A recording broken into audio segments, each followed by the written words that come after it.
Good morning. Welcome to the second day of our pilot statewide change management conference. I am hoping you're all filling out those post-session surveys because we'll use that information to refine our plans for next year. And if you have more suggestions and ideas, consider joining the organizational change management community of practice. Reach out to me at change@lni.wa.gov if you have any questions about that. Right now, welcome to Culture, the missing piece in change management. During this presentation, you're going to be able to ask questions at any point using the Q&A, and our presenter will answer as many questions as possible during this session. Chat is going to be mostly off to limit distractions and optimize accessibility. We'll turn chat on at set points so you can answer a question or share your thoughts on an issue.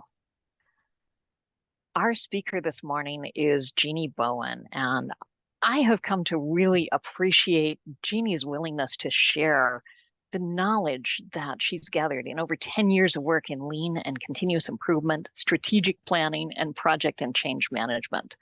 Results Washington is really lucky to have her on staff as a senior performance advisor. Jeannie's passion is adapting organizational development concepts to work within government agencies.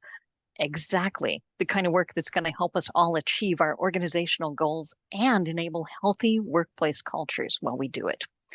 I am really excited for this opportunity to learn more. So without further ado, let's turn it over to Jeannie. Thank you, Cheryl, for that wonderful introduction. I'm really excited to be here, everyone, and share with you these concepts that I think are really valuable, and get this content out there for folks to try and use.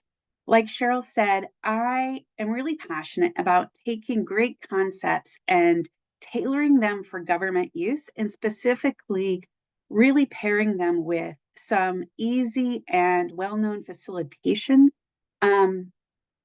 techniques to bring these down to a level where anyone in a team can use them and even help organizations through change. So sometimes we learn about these frameworks and we learn about these concepts, but they're provided to us with business concepts and sometimes really outrageous business concepts. And it's hard to kind of bring these home and say, how do I use this in my everyday change management work? So that's what I'm hoping to do for you today. That's my passion. And hopefully you will walk away with a couple of tools you can use. We're not going to be solving the whole piece of the whole change management culture issue, but hopefully you'll have a couple of tools and techniques that you can walk away with. Okay, so let's first start by kind of having a group think around what is culture. Let's define this for this presentation and for ourselves here today. Culture is essentially an organization's identity. This is really about who your organization is. It's sometimes helpful to think of your organization as a person, but this isn't about personal identity and personal beliefs. This is about your organization as a whole. Culture is essentially the water we swim in, and we often don't even recognize it or know that it's there or in play. So it can be really fluid and unrecognizable at times. But culture is really a set of shared beliefs, behaviors, and practices that create the environment of an organization. And it's those beliefs, behaviors, and practices that we're going to be talking about throughout this presentation. So, Peter Drucker famously said, culture eats strategy for breakfast. And what Peter was saying with this quote is that it doesn't matter how solid your strategy or how amazing your improvement initiative, if it contrasts with the organizational culture, it won't succeed. So organizational culture can look like norms, signs and symbols. This might be the posters on your walls at work, constraints and controls, maybe how how much risk your organization is willing to take, or how much staff time or how much money your organization is willing to invest. It can be policies and procedures. So we have our WACs, RCWs, FCRs, but in the translation of implementing those in our organizational work, that's really where our culture can be might play out and might be seen. Stories and language. What do you tell people when you're onboarding them about your organization? What stories or legends exist that you recap for people, or maybe tell at retirement parties or other organizational gatherings? And values, written or unwritten. And resistance to culture can look like, I have more important work to do. This is the flavor of the month. I can wait it out, or we've tried this before. So culture can be both great and really help your change initiative take root, or it can hinder progress. And sometimes it might do that both at the same time. The same culture in play can help and hinder. And that is why it's so hard to address culture. It's a shapeshifter, it's fluid, it moves around, and it helps and it hurts sometimes at the same time. So it can be really difficult to address culture. So two main concepts I want to bring to you today came from these books. So we have Influencer, The Power to Change Anything. We'll be talking about the 6 sources of influence. And we have Change the Culture, Change the Game, the breakthrough strategy for energizing your organization and creating accountability for results. And both of these books bring us a framework and a concept that I think are really, really valuable. So we're going to dig into those and talk about how you might use them to benefit your change initiative. But if you want to go back and get more information about these, this is where you're going to go. All right. So let's first talk about the 6 sources of influence, a model for change. In the book Influencer, the authors purport that there are 6 sources of influence that you need to put your effort towards to achieve optimal change success. And they label their 3 categories as personal, social, and structural change. In government work, and especially if you're pro-sci trained, this might sound more like individual, organizational, and cultural change. And that's how I'm going to be referring to it as we move forward. Additionally, there's 2 leverage points, ability and motivation, with each of these 3 groups giving us those 6 sources. So for personal oh, I'm going to ask Teresa, would you turn on the chat, please? Thank you. So for individual motivation, this is really asking, do you want to do it? It is a choice here to individually to support the change or not support the change. And so I want to ask you, when you see individual motivation and that question, do you want to do it? What in your experience and your training does this remind you of? What tools, change tools that you might use in this category of change?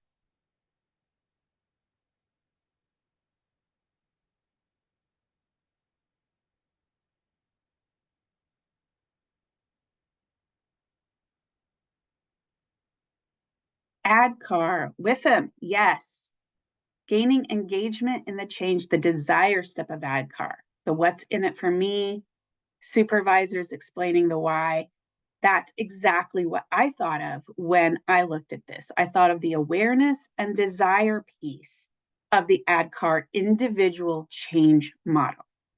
Yep. Feedback, expectations and consequences. Oh, force field analysis. That's great.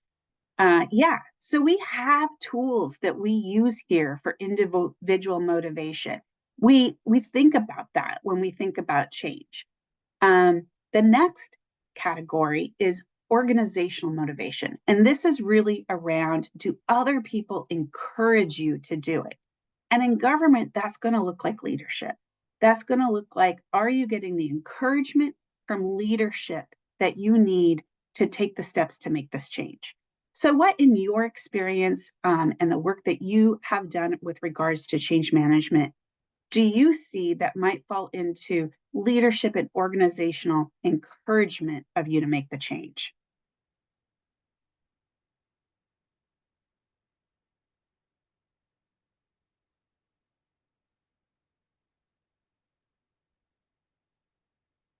Sponsorship support, ABCs, absolutely. Explaining the why. Yeah. Here, I think a lot about ProSci's organizational change model. And I think about what, uh, because with ProSci, you have both your individual change model and your organizational change model. And that's where I really see ProSci's organizational change model really coming into play here. Getting those ABCs of sponsorship, really making sure that you have the support you need to make that change. So with individual ability, that's really asking, can you do it? And what do you think of when you think about whether people have the ability to successfully make the change?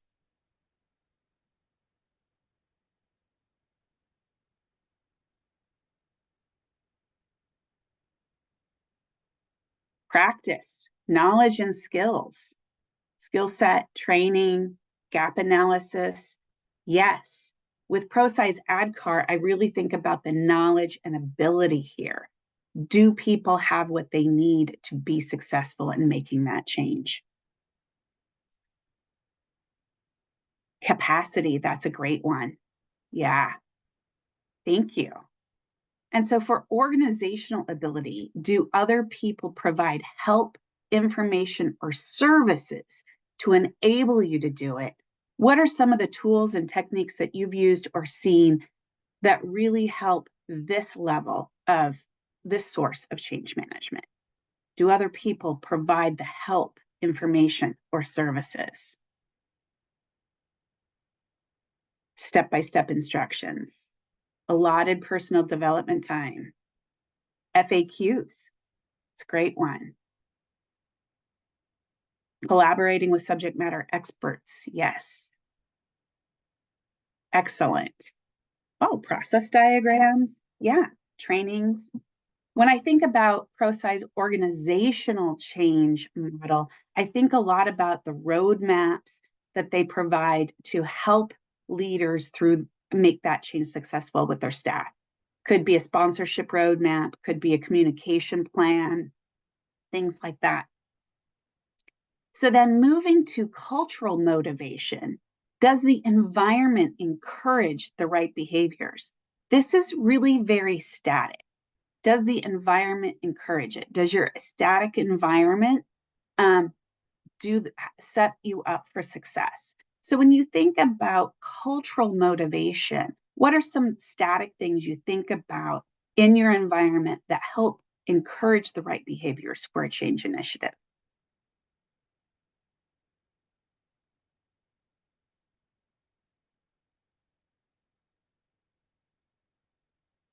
Psychological safety and trust, that's great. Rewards, prioritization of the work, a safe environment, empowered employees. Yes, wonderful. This can also look like the posters on your walls. What is it that you're communicating with those posters to your staff? This can look like the SharePoint site that automatically comes up when you log in on your work computer. What is it that it's telling you? What is its purpose? Exactly. And then the sixth source of influence, cultural ability. Does the environment support the right behaviors?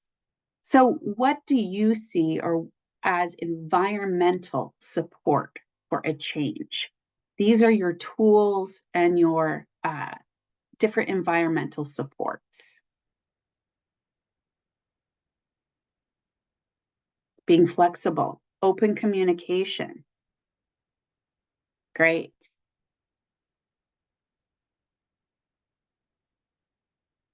Yes, set up, old links removed. Is there some help with the computer, with the right prompts or the right information, making it kind of like the Japanese pokeyo, right? Um, are you set up to make the right choices in the moment? Change programs, yes, absolutely. So when we look at it here and we kind of look at it intellectually, we can see that we have a lot of tools that we can use in each of these six sources of influence. So now I'm going to move and talk to you about a change initiative that I was a change manager for, and kind of when I look back on that change, what I see and what I notice about what we did right and where we didn't really spend enough time. So I was part of an organization that was working to create a culture of customer service. And important to note is that we had a good culture of customer service to begin with. In fact, many of our staff were excellent at customer service and really prided themselves on their abilities with that. So that was going to kind of set us up for a little bit of a challenge going in with the why. Why do we need to work on this? What are we not doing that we should be doing? And so, one of the things that we did to really be able to communicate that why and to really drill this down as to why we're focusing on it as an organization is we really defined culture of customer service in a very granular way. And we came up with 5 different components of customer service, and we defined those components. And we actually, provided examples of what it looks like in the workplace. So this way, staff could see what we meant by excellent customer service. And they could look at these components and kind of see where they had strengths and where they maybe had some opportunity for growth. And then our director communicated out the why. So we know that we have preferred senders and receivers, and the why and needs to come from the person at the top of the organization. So the director communicated out the why. They talked about why this was important to them, why it was important to the organization, and why we were embarking on this, and really delivered that. So we did pretty good with individual motivation. We were very deliberate and strategic with that. With regards to organizational motivation, we continued by having next level leaders really communicate out why they were supporting this. And so these were leaders at the maybe of our policy team and our IT team and our operations team and our communications team. They all communicated out about why this was important, what it looked like to them, and how they supported it. And then with individual ability, we really focused on creating an action plan that reinforced what we were already doing right. Really important because we weren't bad at customer service going into this. And actions that we might need to stop and actions to start to replace those. So we drilled this down to a very step by step and an action plan of these are the things you need to do to make sure that we're implementing this culture of customer service. And then for organizational ability, we really focused on our line level supervisors and managers and created a supervisor and manager roadmap with specific tools and resources for them to use to support this culture change. We really wanted to set our leaders up for success and make sure they had the granular tactics and action plans and things to do to make this a success. So we did a lot of great work and we thought a lot about change management and we used our ProSci knowledge and we worked really hard to make sure that we were doing the right things to support this culture change. But when it came to cultural motivation and cultural ability, we really didn't do much at all. And that's kind of surprising, right? That in trying to actually change a culture, we miss the whole culture piece of this 6 sources of influence. So why is that? Why did we miss that? I sometimes think that change management methodologies kind of assume that if you get individual change right and you get organizational change right, the cultural change will follow and it will just kind of fall into place. And I think that's what we thought as well. But in using this 6 sources of influence, kind of like a gap analysis, I'm able to, in hindsight, go back and say, we really missed these 2 pieces of cultural change. And that's where I think the value of this 6 sources of influence, where it has a lot of value. With your change initiatives and the things that you're doing, you can go in and plug in what you're doing or what you intend to do across the 6 sources and really find out if you have a gap in your change approach with your organization. All right. So, when we talk about cultural change, what are we really talking about? What do we really need to do to change a culture? James Clear, one of my favorite authors of the book Atomic Habits, states true change is identity change. And that's where we really need to focus. We need to focus on our organizational beliefs and our organizational identity if we're actually going to see lasting change. If we just attack it at practices, the outcomes, the actions people are doing, or the behaviors that people are taking, we're not actually getting to the heart of what is going on and changing at the level that we need to change. This is a lot like Simon Sinek's Golden Circle and Start with Why, where he talks about being more successful when starting with why and starting from the inside. This is very similar. You're going to be more successful if you work from the inside out versus the outside in. But the challenge in that is that it's always harder to define that inner circle. It's always harder to really figure out what the belief systems are. And so we tend to focus our efforts on the practices and the behaviors. But this is where we're seeing backsliding and change is not lasting because we're not going deep enough into the belief systems of our organization. So our organizational behaviors reflect our organizational belief systems. And again, this is at an organizational level, not at a personal level. Okay, so how do we do that? How do we get to the center of the circle and really start working on our belief systems? Oh, actually, I have a couple more slides before we get to that. So just a reminder that culture is often a product of good intentions that were implemented to meet a need at the time. So our culture is not just all bad. It is something that has developed over time and often because of things that have happened in our organization. So I'm going to ask Teresa to open the chat again.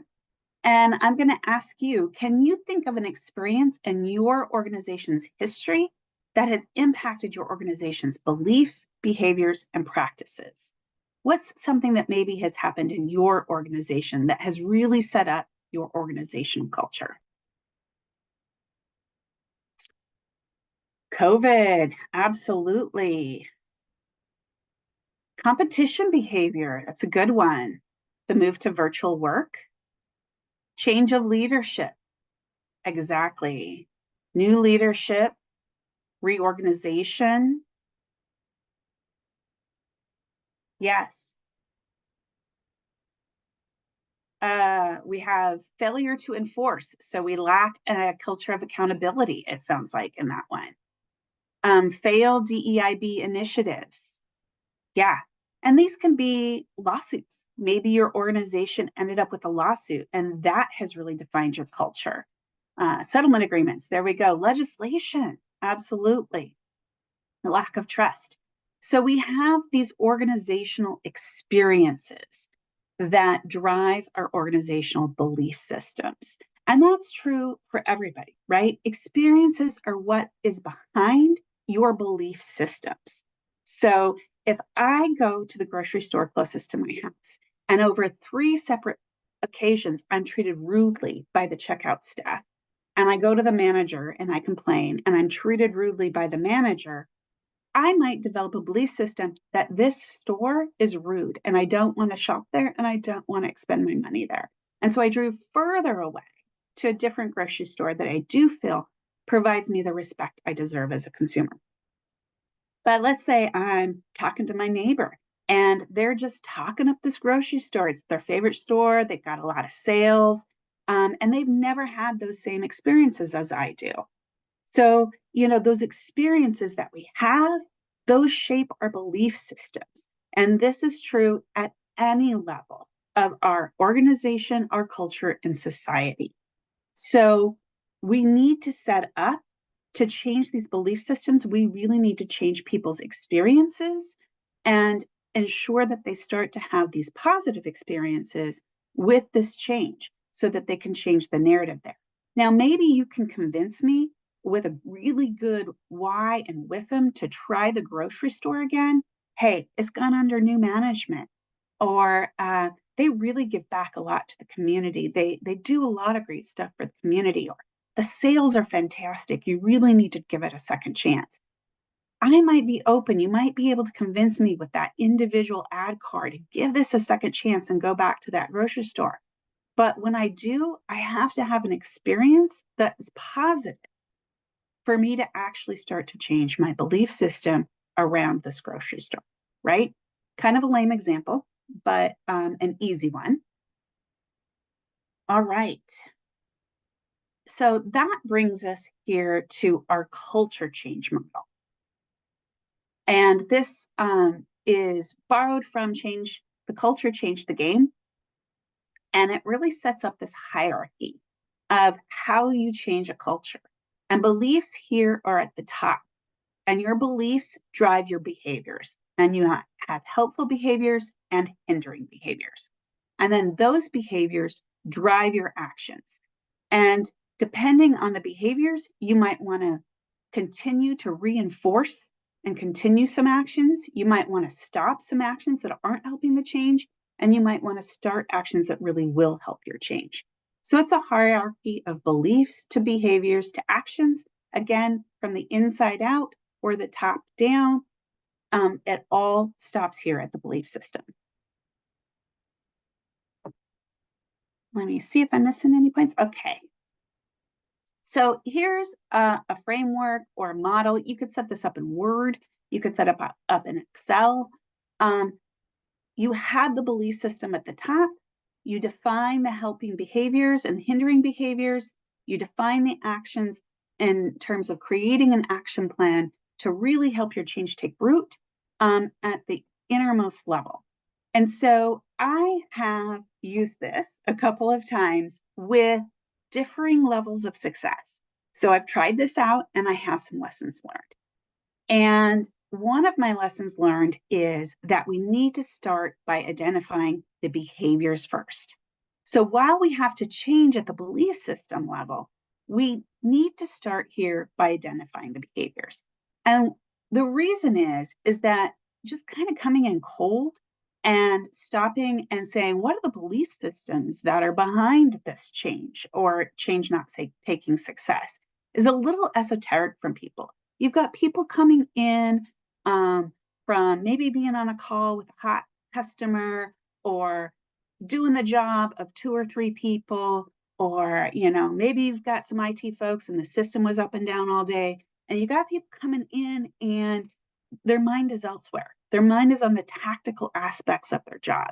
And to pull them back and say, hey, let's try identifying some belief systems here is really like trying to make a hard right turn on the freeway going 60.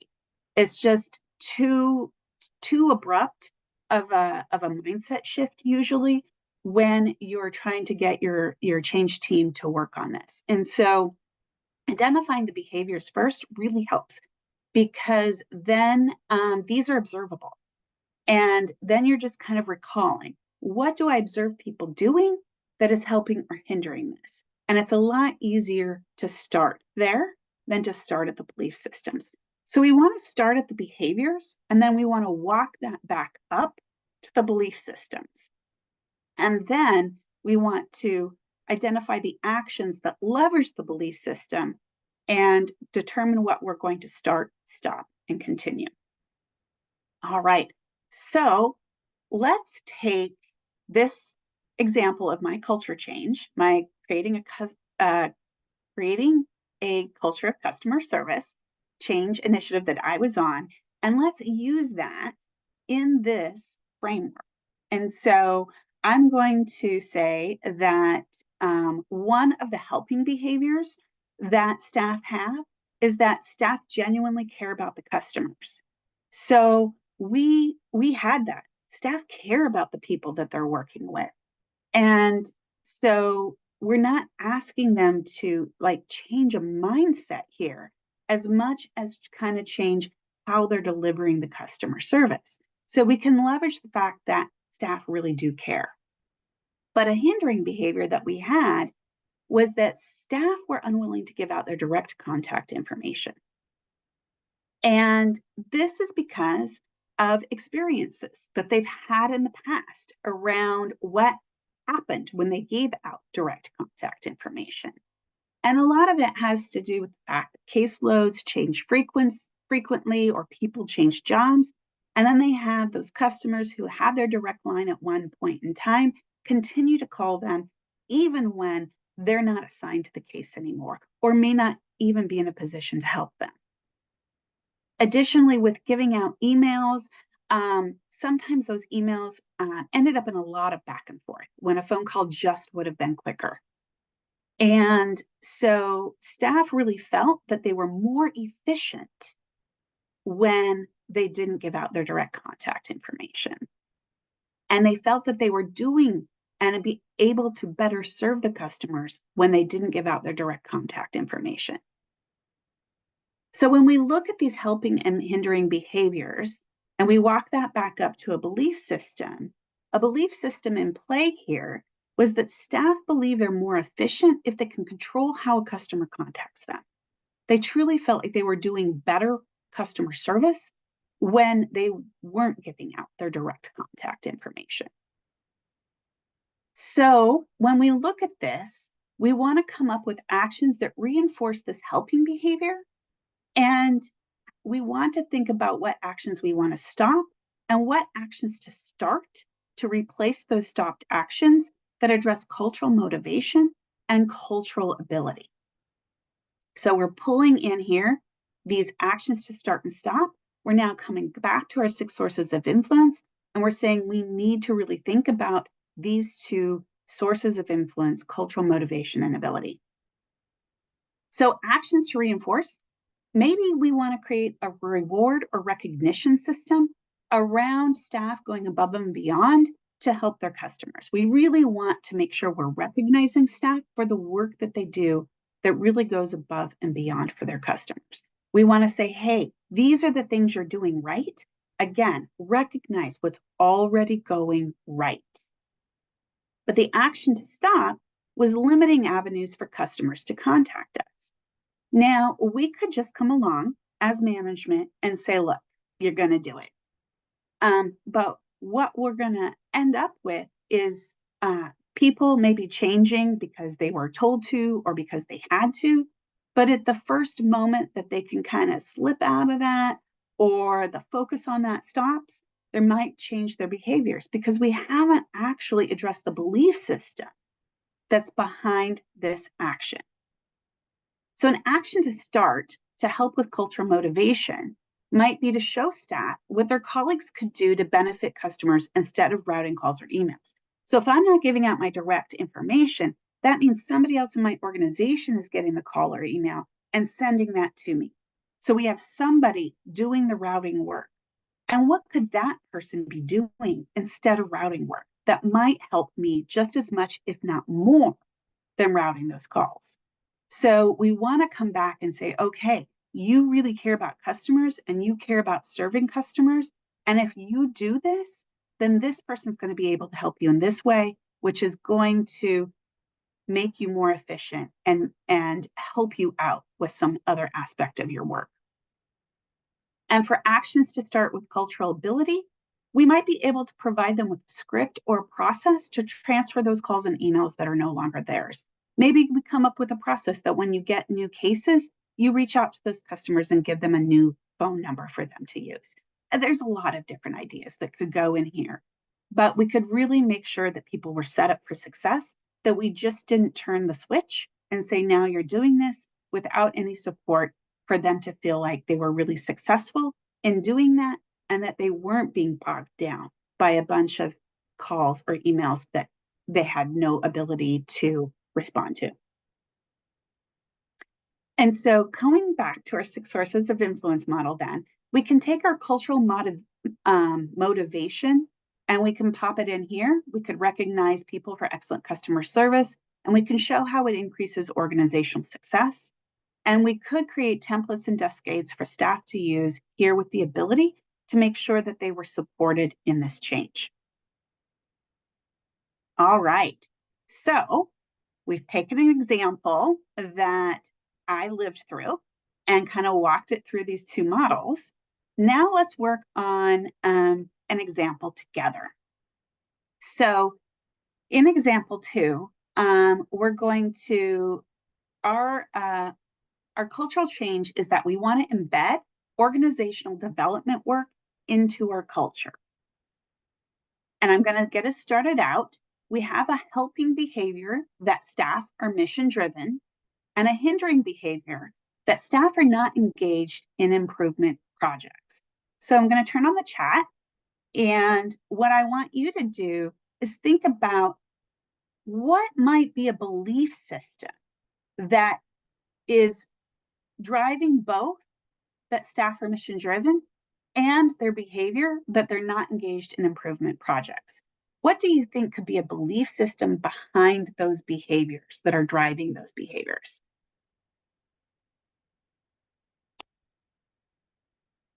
We've always done it this way. Good one. No accountability. Yes.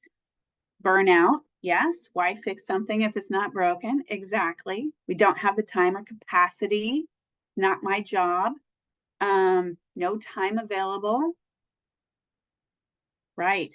Lack of clear responsibilities. We have a lot of good ones here in the chat. Thank you for contributing. Just like those cooking shows where you put the uncooked casserole into the oven and magically pull out the cooked casserole. I'm going to say that the belief system behind this was that organizational development work is not the real work.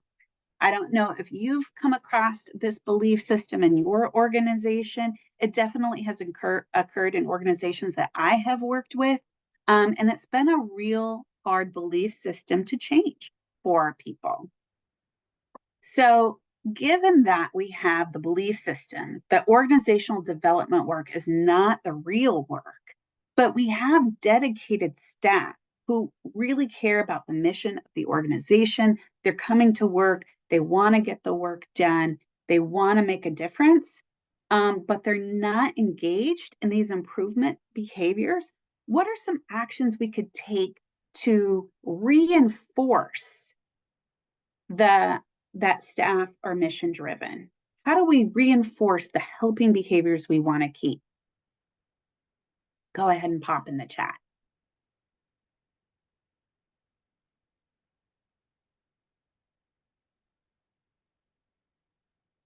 Recognition for incremental improvements, absolutely. Link the work to the OD to the mission, absolutely. Kaizen boards, great. Show results, success stories, those are great actions to reinforce and to continue. Again, we really want to make sure that people have a positive experience with the change so that changes their belief system. So here I had said staff go above and beyond to help customers. We want that to continue. That's an action. We want to continue, and we want to recognize soft skills in working with customers. Excellent. Now, for the hindering behavior, staff are not engaged in improvement projects. What are some actions that we might want to take to stop that behavior? Oh, I love the staff recognition and storytelling. I love that. We want to stop not giving out the number, absolutely. Offline trackers, stop the lack of support. Yep. Reprioritizing, doing less of the important work. Exception processing always. Yeah. So here, the actions to stop, lean and OCM are not valued and deprioritized. I don't know if you've ever experienced this, but I have, where people just are, hey, we'll get to that when we can, but we have other priorities.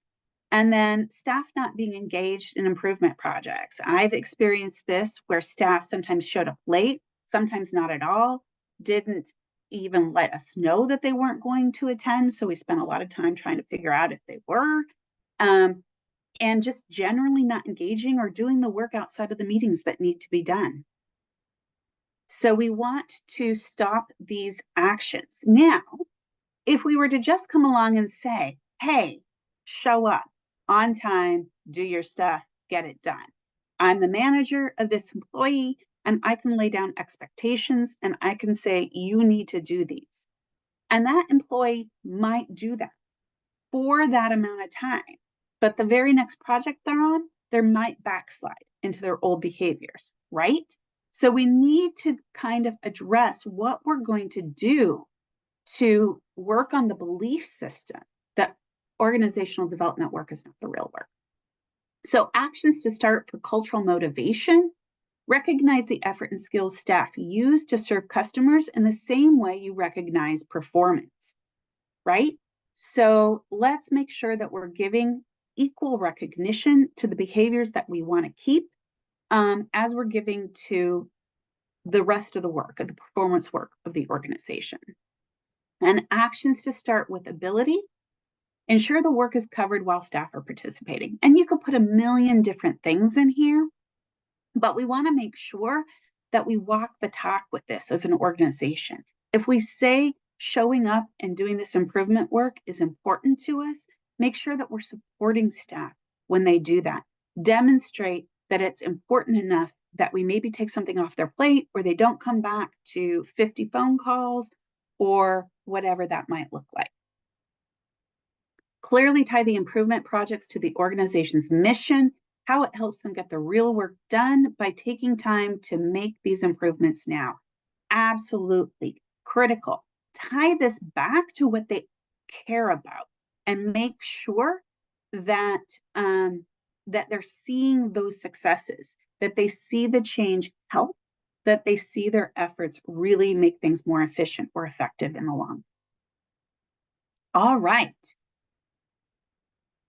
So I'm just checking my time here. Okay, for a recap, we can use the 6 sources of influence as a gap analysis tool to identify gaps in our change management plan.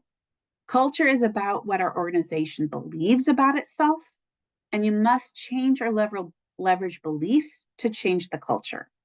And we can use the culture change model as a framework for identifying specific actions to take to change or leverage belief systems. But wait, there's more. So we went through an example with the benefit of my hindsight, and then we took kind of a softball example here that we all have some experience with. But what you might be working with might be a lot more complicated than that, or a lot less obvious, shall we say. So there's tools that we can use to really help you identify and uncover the behaviors that are helping and hindering your change. And I also have a beliefs cheat sheet for you. So let's go over these really quickly, and give you some additional tools you might be able to use. So this template is what I call the culture canvas. It's just a series of prompts across 6 kind of main categories where you might see behaviors show up that are indicative of your organizational culture. And so you can pass this out to people on your team, ask them to review these and write down everything they can think of in terms of behaviors that are helping you and behaviors that are hindering you. So when we look at routines and norms, what expectations, attitudes, or unwritten rules exist that might help you in your change or hinder you, and so on and so forth. This is really flexible. If you have a different category that makes more sense for your organization, swap it out. Change this and modify it. It's a lot like a fishbone. So you can think about, what are those categories that really make sense for your organization that people should be digging into to look for those behaviors that are helping and hindering. And then look at themes across everyone who's going through this exercise and pull those themes over to your culture change model. We then have as is and to be persona exercise. And so you can create an organizational as is persona. Who are you now? What do you do now? And an organizational to be persona. Who do you need to be in the future for this change to be successful? So here with the as is persona, I have naysayer Neville. And naysayer Neville says, why fix it if it's not broken? He's not so much open to innovation. We've got a red line through the light bulb there. Naysayer Neville trusts his current way of doing things. He really likes his pen and paper. Technology's let him down a lot, and he knows he can get it right if he goes back to his tried and true ways of getting the work done. And naysayer Neville also likes to use what he already knows. He's pretty tied to that giant phone on his desk with all the Avaya stuff and the buttons, and isn't really open to different ways or different technology. But to really embrace change, we need to try to move naysayer Neville to balanced Barry. Balanced Barry balances risks with opportunities. Balanced Barry seeks efficiencies with new ways of doing things. He's open to technology and realizes that there might be a few hiccups or glitches to begin with, but down the road, it's really going to help him out. And Balanced Barry is open to innovation and trying new ways and new things to get the job done. So to create your as is persona, I have a sheet here that kind of goes through the steps. I would have people do this individually, and then I would pull out themes as a group, the similarities, and create a shared persona. And it's really important that you give this persona a name. So move these hindering behaviors from your as is persona over to your culture change model. And then the to be persona, pretty much the exact same process. We've got a couple of different prompts. We're going to answer these questions individually, pull out the themes, create our shared to be persona, and move those behaviors over to our culture change model. We then have two different liberating structures exercises that I think pair really well together. This first one is appreciative interviews, discover and build on root cause successes. So this is where you have people pair up. One is the interviewer, one is the interviewee. And you ask a question, please tell a story about when a change was successful.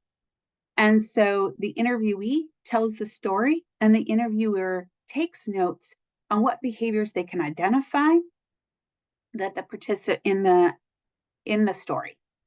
And then it flops. I don't know why I have an extra S there, missed that in the editing, I guess. Then you flop and you do the same thing. And then you go through your notes together and pull out the behaviors. And if those are pertinent to your change today, move those over to your culture change model. And then we have liberating structures, TRIZ, identifying hindering behaviors. And you need to have a little bit of vulnerability and openness and willing to be really honest about what's going on. But again, this is about your organization, so it shouldn't be too personal. You want to make a list of all you can do to make sure that you achieve the worst result imaginable with respect to your change. So, this is like devil's advocate, like what can we do to break this? And then you go down through as a group, you go down through this list and you say, is there anything you're currently doing in any way, shape, form possible that resembles this? And this is where you have to be really honest. And you make your second list of counterproductive actions.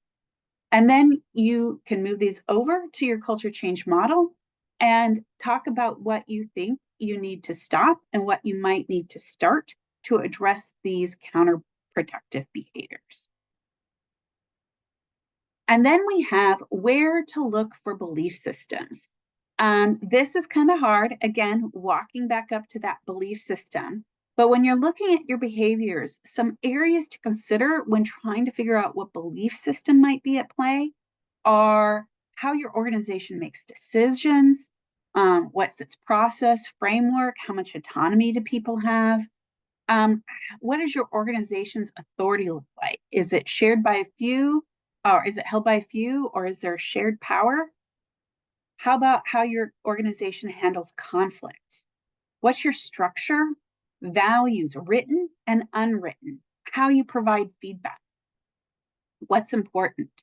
The level of risk that your organization is willing to accept, how you learn, how do you onboard staff, what's your professional development model look like, recognition, health and safety, both physical and psychological, your team approach, your communication style, your atmosphere, your DEIB work, and your performance. These are places that you can kind of dig into to say, where are the belief systems that might be driving these behaviors? Oops, I'm sorry, I didn't mean to do that. Okay, so I just also kind of want to say that if at any point your organization is trying to give itself a pass on doing something, that's a great place to kind of dig into and say, why are we trying to get out of this? What's the underlying belief system? And that's the content I have for you today. And I am now open for questions.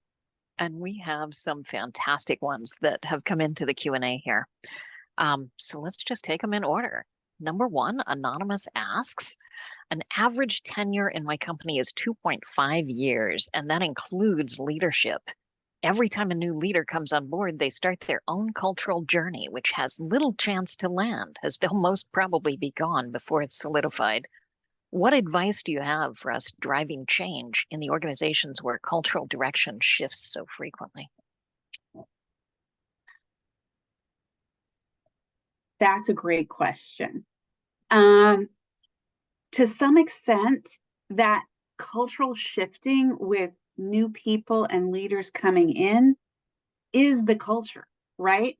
The culture is that we don't have anything that sticks or stays around. And so, what you really want to maybe do is use that 6 sources of influence kind of gap analysis with your new leaders who are coming in and say, look, this is what's been taking place in the organization. And we really want to help you be successful and help your ideas and your cultural initiatives really take root. But to do that, we have to recognize this history and we have to really make sure that we're addressing our staff's belief systems. And their belief system is that you're going to leave in 6 to 24 months and they're just going to wait it out. They're just going to dig in and they're going to smile and nod, but they're going to wait it out. So, how do we really shift and attack, really address this belief system that staff has so that you can be successful? That's kind of my suggestions there. Beautiful. Okay. And could you provide a few of the whys driving the decision to make the focus on improving customer service? Also, while there's always room to review and consider improvements, if the team and organization already feels the customer service is good, does that make it more difficult to motivate the team? Yeah, it did. It definitely made it more difficult to motivate the team. There was a lot of so I don't want to give too much away and pull this organization out. If you're part of it. So what I will say is that there was kind of a belief system that customer service wasn't necessarily the real work of the organization. I'll just kind of say that. That other things that we did were the work that we should be doing. but there was a lot of research and a lot of data that supported if we took a different approach, that we would get more success. And not everybody believed that. And so that's where we were really trying to create this different culture of customer service, because we believed that the data showed if we approached our work a little bit differently, that we would get more success. I hope that answered the question. Does it sound like I answered the question there? I think so. Okay. Yes. And Kate wanted to hear a little bit more about limiting the avenues in your example. What did that actually look like? Oh, limiting the avenues of ways customers could contact us. In that organization, people didn't give out their direct line, so customers had to call a main line and or go through a main email address that was an organizational phone number or an organizational email. And then we actually had people who would look at that and say, okay, that belongs to this person and that belongs to that person. They'd look the case up in the system and then they would transfer the call or the phone number. So that's kind of what was happening. And the belief system was that if people started getting these inquiries directly, that their efficiency would drop. A lot of the work is really complicated, but also that they'd end up, because caseloads shifted so often and jobs changed and things like that, that they'd end up with this customer who just kept calling them 2 years down the line when they hadn't been their customer for 2 years, because maybe they're the only one who would ever answer their phone, or whatever you might hear from a customer about how hard it is to contact people in government. So hope Okay. that cleared that up. Um, LJ Bothell asks, I'm not seeing any emphasis on the change sponsors leading by example or having to demonstrate expectations or really understanding the participants. Can you say more about that? Yeah, good question. And that really comes back to here. So that's really going to show up here in your organizational motivation and ability. Again, this is really around the leadership of your organization. When we say organizational, we're kind of talking about the leadership here because they're the ones driving the organizational culture. And so this is really where your ABCs of sponsorship are going to show up. Do other people encourage you to do it? Are the sponsors active and visible? That's encouraging people to do it. Are they building a coalition of support? That's encouraging people to do it. And are they communicating out? That's encouraging people to do it. So in the example that I gave with with this particular example, with regards to active and visible, they were publishing, the high level leaders were visible in supporting this. They were united in supporting this because they all took place in communicating out what this customer service meant to them, and they communicated. So they were fulfilling those ABCs of sponsorship there. And that's kind of where that shows up, is in the organizational motivation. Okay. And very last question, do you have any ideas and suggestions for influencing supervisors handle all projects, changes, etc., without involving their staff? The underlying belief is that these types of changes are handled entirely by supervisors. Mm,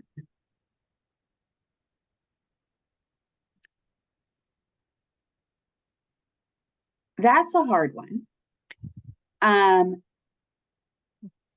and what's challenging is that that really speaks to lean in terms of people doing the work, being part of the change. Like that's core tenet of lean, and we've been walking the lean walk for like what 12 years now as a state. So it's I'm sorry, it's hard to hear that your organization still isn't embracing that. But And I think, the OCM community practice could probably really help with idea generation around this. But maybe,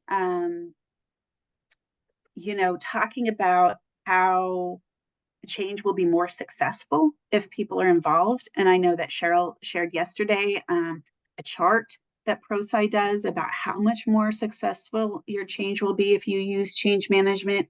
So really kind of demonstrating to them that the change and what they're doing is going to be more successful. So ProSci has a term they call SUP, which stands for speed of adoption, ultimate utilization, and proficiency. And they have a whole story about a shipbuilder where they demonstrate that, the sooner you can get people to utilize the change, the sooner you can get people to fully adopt it, not just in part, and the sooner you can get people to be proficient in the change, the quicker you're going to see return on investment. And so you've devoted some amount of time, effort, and money into coming up with this new idea and this change that you think is going to benefit the organization, even if that was just done at a leadership level.